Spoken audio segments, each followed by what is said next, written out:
What's up, everybody? Back on the channel. My name is Adam, ring announcer here in the great state of West Virginia, dropping some content on YouTube just because I feel like talking about wrestling. And for those of you who are interested in a peek behind the scenes, what it's like to be a ring announcer, collector, budget collector here in West Virginia. And just did a big show that was really important to me. It's called Slam Plaza with some friends of mine here in the city of Charleston. And I'm going to tell you a little bit more about that. Last week, I was also interviewed for a documentary about West Virginia wrestling fans. A gentleman named Troy Rankin is working on a documentary for West Virginia PBS. And it made me really excited to talk about wrestling. I hope I didn't leave anybody out. And they brought up an interesting question that I'm going to talk about maybe towards the end of the video, see what you guys think. But I also thought, because that's not coming out, I don't know when that's going to come out. I wanted to tell you about a really cool documentary that I did watch. It premiered in August, and it's on Passport, which is like the Netflix for public broadcasting for PBS. And this documentary is called When Giants Walked Here from North Carolina PBS. And it's about the Dorton Arena, which I hadn't really heard about. And Raleigh, North Carolina has a legendary wrestling history. The first part of the movie, especially, does a great job of talking just about how historic the architecture and how innovative it is, the building itself. And then there's some great tales about the wrestling business and some legendary shows. There's some great interviews with Shane Helms, who gets to go back and run a show there at the Dorton Arena. Really cool. And there's a story about a thunder and lightning storm because there was a lot of glass, some beautiful glass in the Dorton Arena. So really exciting, worth checking out. Anytime wrestling makes it into a mainstream channel like PBS, I think it's worth checking out. We should support that. And I'm sure you're all members of your local public broadcasting.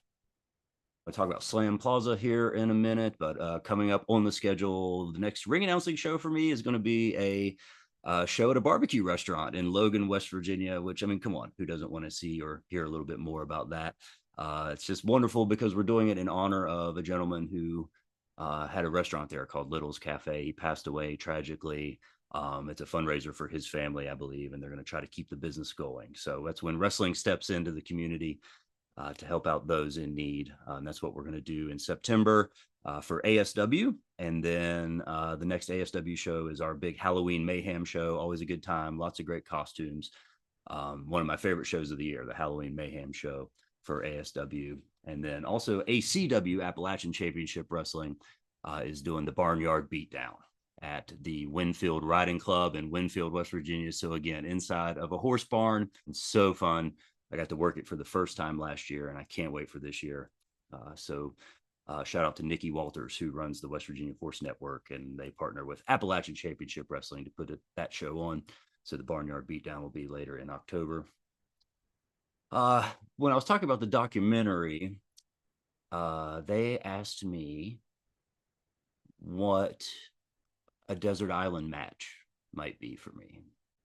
It would be hard for me to pick an indie match necessarily from especially over 9 years of ring announcing, but I could probably think of like your favorite matches you would want on the desert island with you.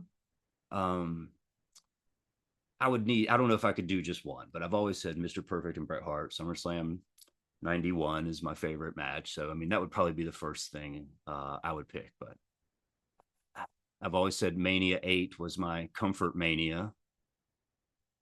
So that might be one that I would take with me to the desert island.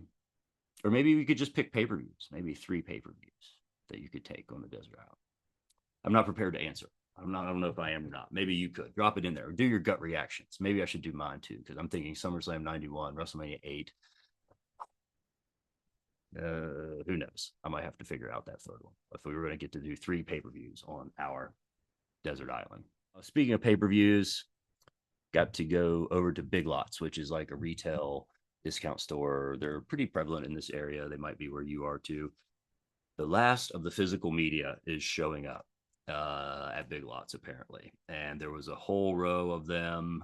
I've been twice. I went the first time, I went a little crazy. This time I was reasonable and I picked up WrestleMania 29, $7.99 on that one. Very cool. This one has Undertaker and Punk on it. It's got a cool Shield triple threat against Randy Orton, Sheamus, and the Big Show. Really cool. And then I also grabbed this one, ECW unreleased Volume 2. I was worried. I was like, oh man, I can't remember if I have this one or not. You can't go wrong with these because there's like 3 hours of amazing stuff on here. But guess what? I have Volume 1, not Volume 2. And so now I've got the pair. Always good to go back in time with ECW. So check your big lots if you're into physical media. If I keep this channel up, you're going to hear me talking about it because I love to watch DVDs. I love to watch VHS as much as I can. The network is cool, but it's not easy to find stuff. You have to sit through ads if you don't pay for the premium one. It's really hard to dig stuff up. And I don't think that stuff will be there forever. And so if there's something you really like or something you would like to hold on to or be able to watch a little more frequently, you have the DVD player. I've got a VHS player. One day I'll show you my setup. I want to talk about Slam Plaza, which was a show we put on this Friday night in downtown Charleston, right in the center of it all. City Center Live, City Center at Slack Plaza. It's really a game changer for our town. Beautiful sculptures, beautiful green space, and there's events happening all the time down there. And thanks to the mayor of Charleston and primarily Matt Sutton, who deserves all the shout outs in the world. He's the tribal chief of staff at the city of Charleston. Acknowledge him.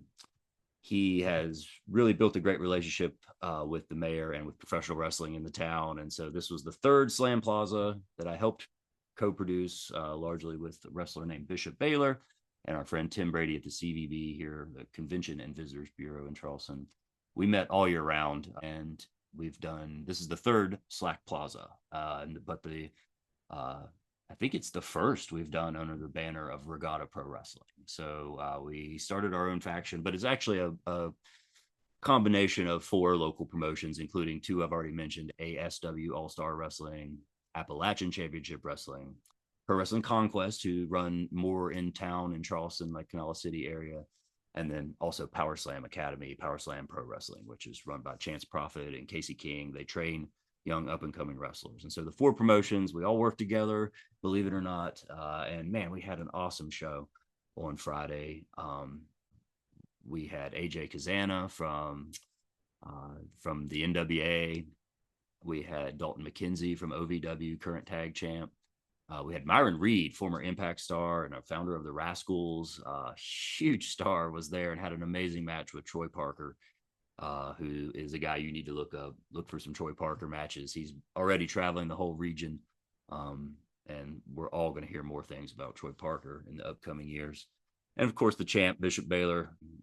We watched the working class implode before our very eyes between him and Josh Williams, but his surprise tag team partner turned out to be Huff Manley, who he just went to war with earlier this summer at the Sternwell Slamboree. My goodness, lots of great storytelling done at Slam Plaza 3. Appreciate the input and help from all of the promoters who work with us to get that show done. It's really cool to ring announce. It was hot earlier in the day. You know, the ring got there at 3:00 in the afternoon, and it was so hot, direct sunlight in Slack Plaza until it goes behind the buildings. But once it went behind the building and cooled off a little bit, it's magical down there. And so cool to get to do such a high profile event in the city that I live in, and to see the city be so supportive of pro wrestling as a entertainment offering for its constituents, for its residents. And so thanks again to Matt Sutton, who I did not give enough credit to at the event itself, but he's a details guy, got it done with the city, and also helped even be there when the ring was setting up and everything. So couldn't do it without Matt and all the support from CVB and our various partners, Michael and his wife, Stephanie. Holy cow, couldn't do it without them. Amazing help, amazing support team, just for the silly world of wrestling that we get to do in front of a crowd of hundreds in downtown Charleston. So Slack Plaza was amazing. I'm going to wrap it up at the end of the video with some Prism singles that I got in the mail. I don't do a ton of newer cards these days, and I'm not a high-end collector, but whenever a new set like Prism includes folks like Sensational Sherry, Terry Funk, I like to get the people that I collect. And so there's a few of them in this series, and you'll get to know some of the people that I like to collect here on these videos over the years. One day I'll show you my whole toy room. So let me know what some of your desert matches are, your desert island matches. Let me know if you have any ring announcer questions or what it's like in independent wrestling if you've been to see any of these promotions. I'm going to do a couple shout outs to my friend Steve Barker at Junk Drummer TV. He's got a cool YouTube channel where he does drum stuff. If you like drums or like rock music, or if you like insights in the modern music business, you should check out Junk Drummer TV. The House of Kayfabe is the other YouTube channel that it's actually a group chat that turns into a YouTube show every once in a while. Stephen P. New has been lighting things up over there this week. Holy cow. And shout out to Matt Mullins, my best bud. He's my co-conspirator over on the WV Fig Hunters Instagram account. So you can follow me there. I'd like to post from all the shows that I get to do from Walmart and Target looking for figs. And so that's all on the at WV Fig Hunters channel. So we'll see you next week. I think it's going to be Jim Cornette's birthday the next time we talk. So look forward to showing off a couple corny items in the collection. Till next time, we'll see you.